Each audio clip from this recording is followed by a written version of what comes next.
Navigating the big wide world of crypto is definitely a very daunting thing for many people around the world because they recognize, hey, this thing can be life-changing if I do it correctly, let alone if you're someone new to finance and investing in general. So I thought it would make a very important video to tell you all what I plan on doing to take full advantage of this once in every 4-year event, but also how to take advantage of what comes after, because that truly is, if you position yourself correctly now, where the big life-changing money is forever made. The goal with this video is to make it easily digestible and quite quick so everyone watching this can very quickly grasp the concepts without having all those high barriers to entry, learning complicated things. If you really want to know what works and what doesn't in a very quick to follow format, you're going to want to check out the other videos on my channel, and the best way you can stay up to date is by right now pausing this video, going down there, clicking the subscribe button with the bell notification turned on, importantly. And guys, look, if you do learn something new today, you can help support all I do over here by dropping a like down there right now.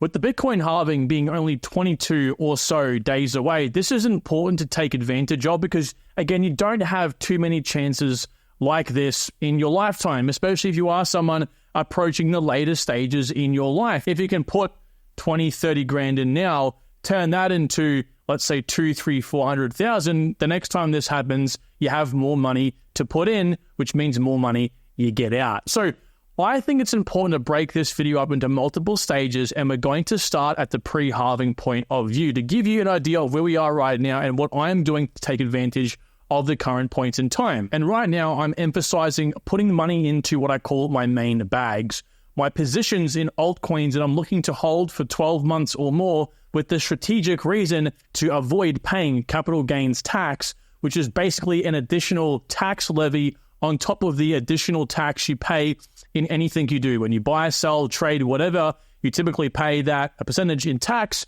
while capital gains tax is paying a lump sum on top of that. So by holding for even 1 day over 365 days in most countries, you avoid paying that additional levy. So that's why I'm looking to put most of my money in ASAP, so long as the time is right for the altcoin, because that will allow me to then sell a bulk of my positions without getting hit with capital gains tax. So again, my main coins, my largest positions in terms of cost basis, like how much money I'm investing, which will hopefully give me the most ROI overall, the most returns. The chart we're looking at here can be quite confusing, and it's an additional reason as to why I'm putting my main positions in so early on right now. I think most people, influencers included, are expecting the Bitcoin cycle to end sometime in the later half of 2025. So that's well and truly 12 months away from right now. It's closer to 18 months away from now. So you would assume we have plenty of time to fill our main bags. But again, this particular theory I will bring up later on indicates that we might have a much shorter cycle this time around. And I want to elaborate that because, again, this is one of the reasons why I'm considering putting most of my positions in now. But again, remember, it must be a suitable time to buy for the individual altcoins. Do not ever FOMO in. And this is, I guess, perpetuated or made more interesting in the fact that every single cycle before this one, before the halving, because we obviously haven't had that just yet, as I've proven over here, well, we've actually been nowhere near the all-time high of the previous cycle, right? The previous cycle from way back here in 2012, if we have a look, we didn't touch that for a few months after the halving. So we're about over here right now, and we still have about a month to go, or 20 or so days, and then all of this action to still go before we meet over here at the previous all-time high. The same can be said back in the 2016 cycle. We had the halving happen here, and then we didn't touch the all-time high until about 8 months later. The previous cycle was also no exception, as you can see here. But where we are right now, while we've actually hit the previous all-time high from back in 2021 already, before the halving. So this plays into a possible new theory and pattern playing out that most people are not prepared for, hence why I'm going so heavy right now. Now, what about post-halving? Well, again, if that theory plays out and we have a shorter cycle, you'll find that in this interim period of the next 12 or so months, and again, it might be 15 months until the end of the cycle, but again, do you really want to be playing with that theory? What we can do from this point in time is once we have our main bags organized, we can then begin to look at our post-halving or small bags, okay? These small bags are ones that you're happy to pay that additional capital gain tax levy on. And it's basically speculation money. It's new coin, it's degen stuff. It's a reinvest strategy, for example. There's always going to be a new possibility or opportunity on the horizon. If this is us in the next 12 months from here before the cycle tips off and closes, there's going to be new coins that come up. And of course, compound this into your main bags, like you can see here, which will net you a whole entire possible 4x on top of your main bag positions. So it's working out a compound plan that works for you. But mentally, what I do is go, okay, these are the main positions I am looking to not get hit with capital gains tax on. Those are my main coins. And then I have a continuous flow of cash coming into crypto that I'm just holding on the sidelines right now for new coins, for a meme coin degen play, for example, or to take advantage of a nice little trade, whatever it might be. I can have fun with that. Hell, I might even want to put that into dollar cost averaging into my main bags. But mentally, you have to understand you are likely going to get hit with capital gains tax every single day that you decide to make a new buy or sell in the market from this point in time. I've spent 10,000 hours, probably even more, researching cryptocurrencies over the last 4 or so years I've been in the market. And with all that time and energy spent in this chair researching, I've gone through a whole rabbit hole with metrics and complicated stuff and reading white papers and learning how fundamentally cryptography actually works, only to realize what you're looking at on your screen right now is all you have to be concerned with how quality a project is for a cycle like we're in right now. Basically, a cycle dictated in terms of growth by degens. We call them degens. They're also called, dumb money. Basically, the people that don't really think about what they're buying or why. They just buy because it looks cool, sounds cool, and that's where the money is flowing. Hence why I've created this plan. So far, it is working without a hitch. Cannot honestly fault this right now, and I am one, as you should all hopefully know, that loves to criticize my thesis and how things work in this market. Narrative, meme, popularity, supply, and team, but most importantly, narrative and meme. This is what the project is known for in terms of, is it a meme coin? Is it an oracle? Is it gaming? Is it metaverse? Is it AI? What is it primarily known for? And the meme is what makes it unique. Can it be easily understood? Do people want to talk about it? And this, in combination with one other, this 1-2 left-right good night combo, is what mostly you have to be concerned with. This is a very close second, and this is complementary of the meme. So that's not really too much of a concern. Today, I want to tell you mainly about the narrative and the meme. The way this looks on a chart is like I've demonstrated here with Cardano versus Bitcoin. The reason I've overlaid this mainly with Bitcoin is to show you all that projects pump, like Cardano, opposite to Bitcoin. Bitcoin's all-time high was over here. Cardano's all-time high was about 2 or so months earlier, because that's when its narrative occurred. A narrative is a trigger or an event that basically makes people want to buy, which is when, of course, we sell. So is popularity, because popularity is an event that occurs that brings traction to the project at a given time. In other words, what makes it popular? Now, the velocity is basically something that makes the project pump up a lot. So you might have a project like Cardano that might, from this point in time here, 30x to its all-time high, which means it has likely a very strong meme and also could be very undervalued at that point in time, versus a project that might not pump up as much in the same area that has a weaker meme, which all that pretty much means is the velocity is reduced, or the reason people want to buy is reduced. So what does this look like? Well, if money was to flow into crypto in this example, the first thing that happens is money flows into the narrative, or again, what a particular project or projects are known for. Layer 1 altcoins, for example, these are all different Layer 1 altcoin projects. So in this case, you have these other narratives that are also, might be doing well at the same time, but there's always a given narrative. For example, more recently, we've had real world assets. These are very clear narrative pumps, and you can see these projects taking precedence over the other narratives. Well, then what makes one project stand out from the rest? Okay, that's its meme. So in this case, what makes people want to gravitate towards a particular altcoin over the others? And that reason often means that the velocity right over here is increased for that project. We're at the point in time right now where this next period that I showed you before on the chart is going to be very explosive. We're likely going to see this first initial leg up here, possibly even a continuation of that leg before we even see our first pullback. 100, maybe even 200% gains in the price of Bitcoin.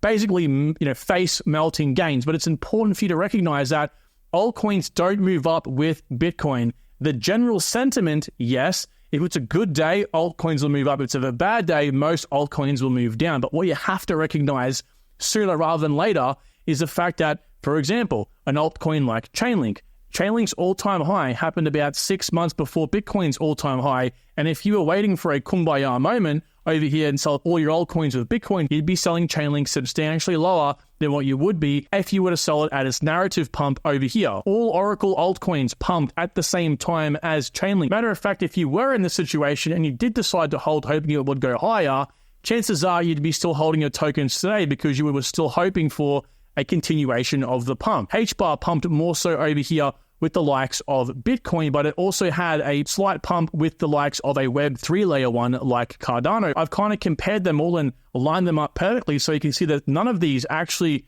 aligned with one another. They got close by about a month or so, but they never actually combined, with gaming pumping even after Bitcoin's all-time high. So you can see the difference here between all of these from the very first DeFi to the end narrative gaming, 8 months difference. So don't think that you're going to just be waiting 6 months or 12 months to sell all your altcoins. This is why I tell you guys to have as little altcoins as you can possibly manage, because this means that you can keep track of them. When your DeFi project looks to have its all-time high, you can make the executive decision to sell out of that. And if interoperability ends up pumping, you can make that same decision as well. But when you begin scattering across 20 different altcoins, it becomes literally impossible to do that, and you end up holding your coins. So in my personal portfolio, and what I've preached on the channel a lot, is I've identified the biggest pumpamental-based narratives, the one that will bring the most degens in, the most dumb money in, which will make sure those pumps, generally speaking, are going to be bigger. And this is important because you can be a lot more flexible with your buyers.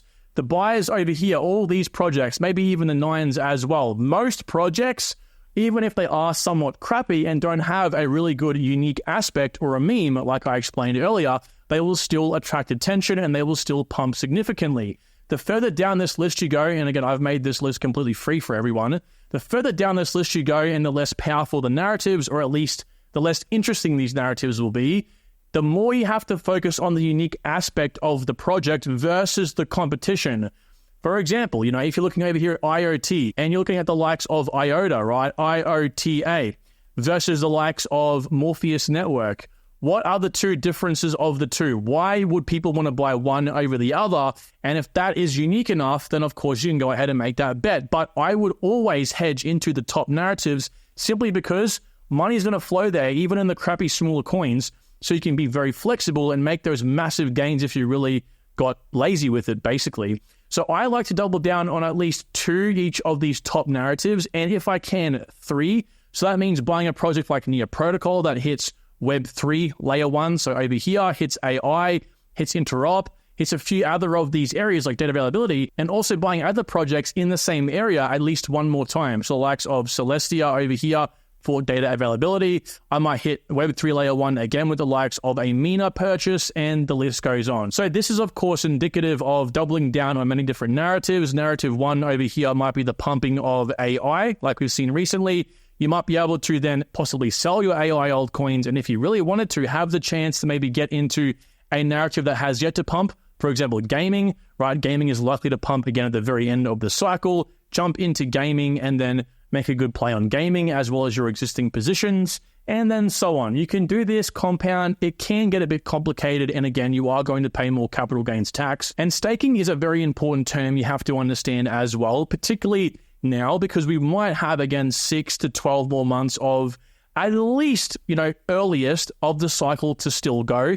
So this is why I'm staking as many coins as possible, but there are some contingencies to staking. First of all, you'll notice this is my portfolio. I'm not staking every single one of these coins. I am definitely staking the ones that I can be liquid in. Hedera and Mina protocol most notably allow you to liquid stake, which means you can stake, earn rewards, and then withdraw and move your money around, your tokens around whenever you want. They're not locked into a contract.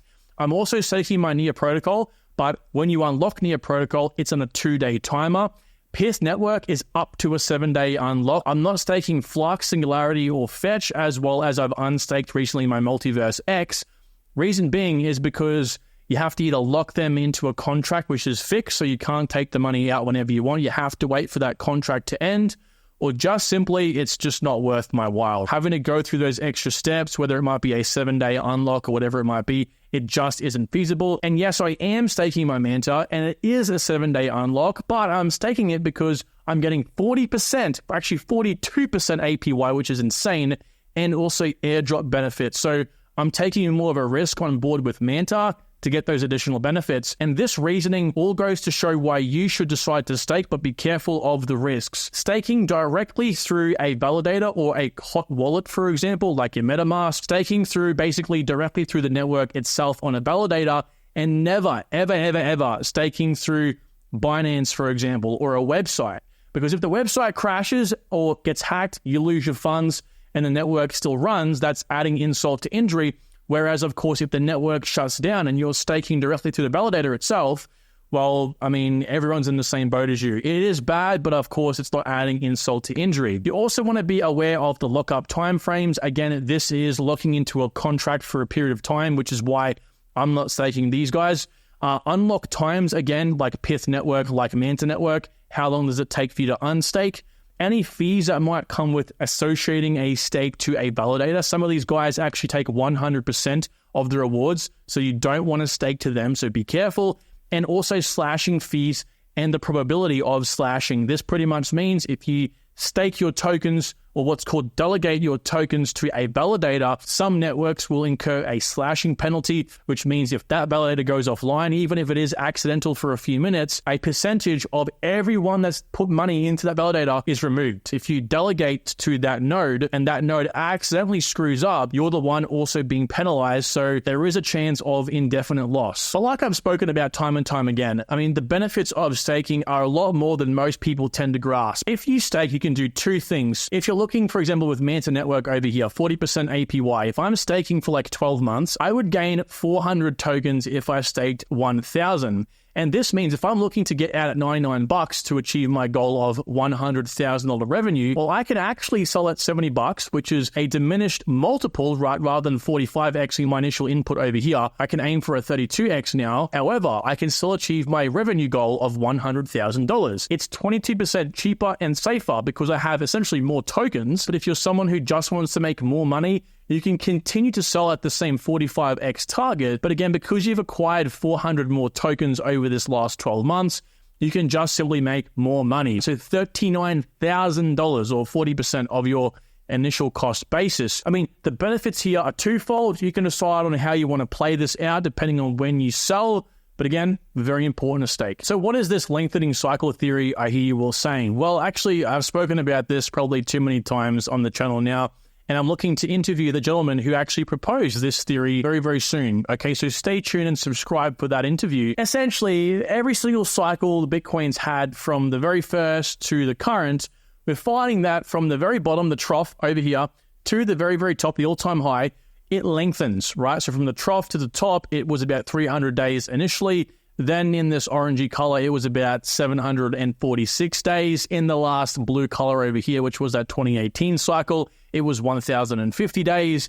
And then in the previous cycle, it was the same 1,050 days. But that actually, again, didn't really align with this theory. You can see here very clearly, we are diminishing our returns from top to the next top to the next top, but also, again, extending in terms of the period of time. The reason that is proposed as to why we managed to pair up the previous two all-time highs in terms of the exact days here, 1,050 days, is that we were pushed into an early bear market from the likes of the FTX debacle, the US banking crash, Signature Bank over there fell over, and a few others. We also had Luna, Celsius, all those basic situations caused us to fall down even lower. It works on this Elliott wave pattern, and I understand many people have criticized Elliott wave theory.